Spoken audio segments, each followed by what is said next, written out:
Hi everyone, welcome to day 13 of my 30-day personal growth challenge.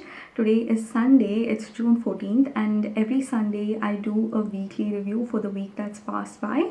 So I thought in today's video I'll share with you guys about how I do my weekly review.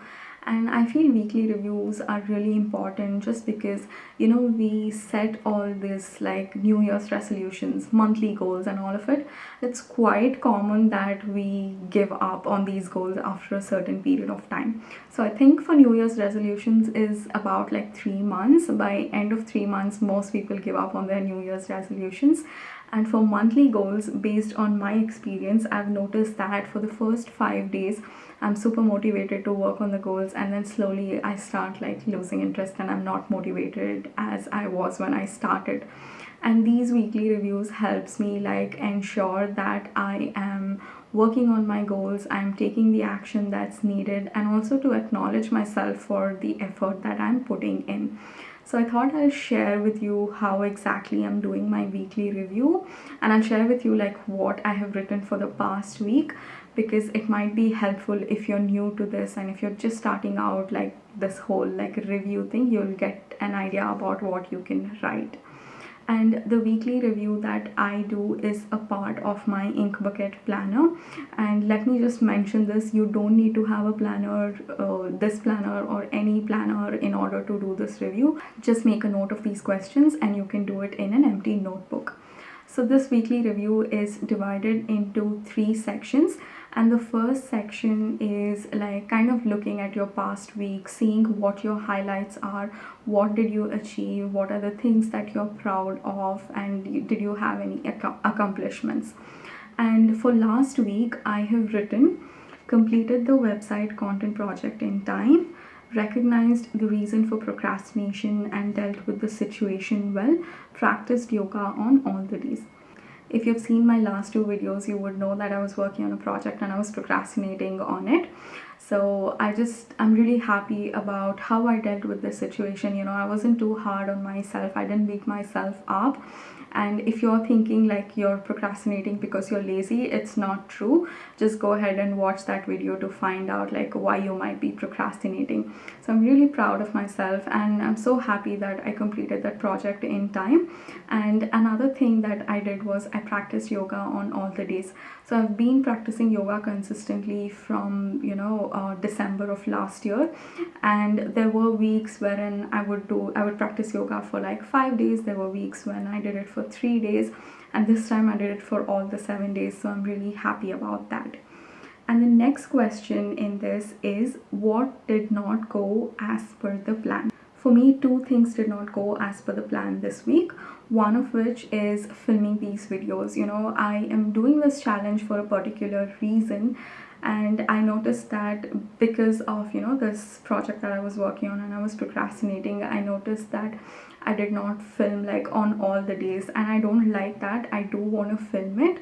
So one more thing I want to mention is, whenever you're doing a review and you kind of come across such question wherein what did not go as per the plan, or what didn't you do, or how could you have done this better, and all of that, write down those and also think about what can you do in the future in order to avoid these situations.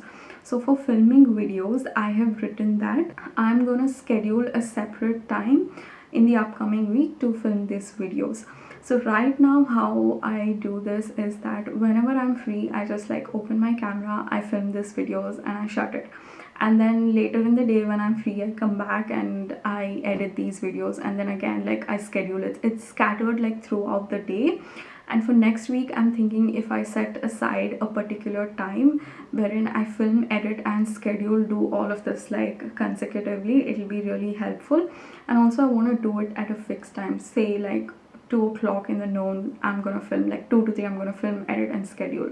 So I'm gonna try that out next week and I'll update you guys about it.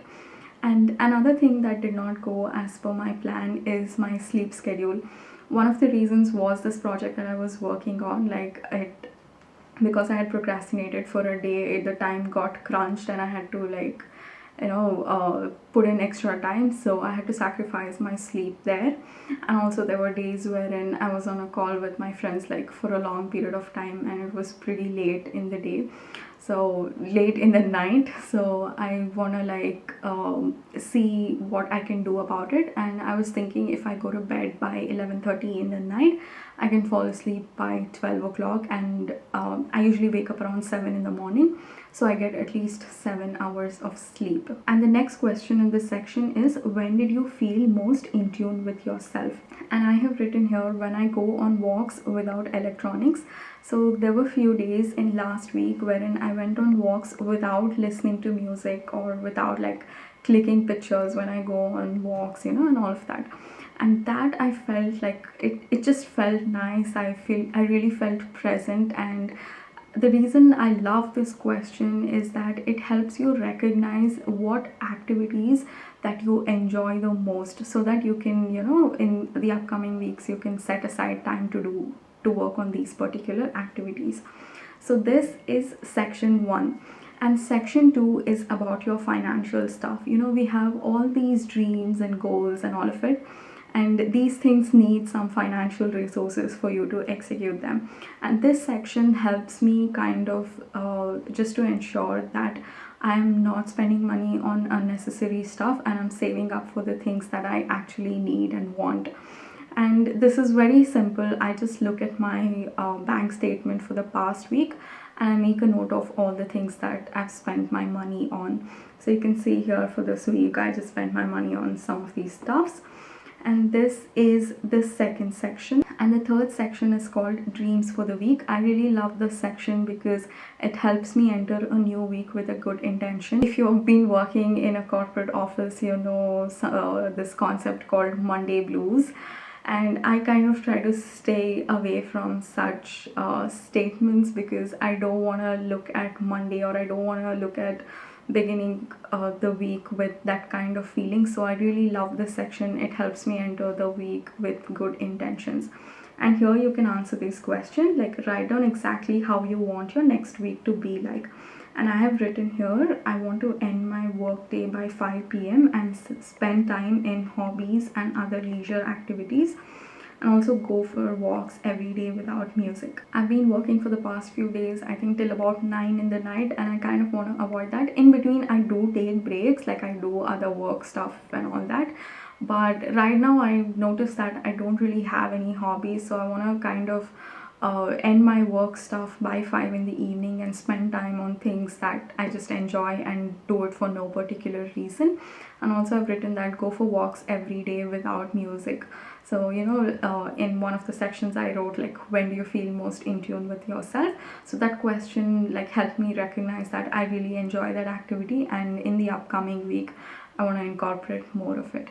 So this is the whole weekly review section, you know, that I do, and it takes about 15 to 20 minutes. It does not take too long. I hope you found this video useful, and if you have any questions regarding weekly reviews, just make sure you comment down below, and I'll see you guys in my next video. Bye.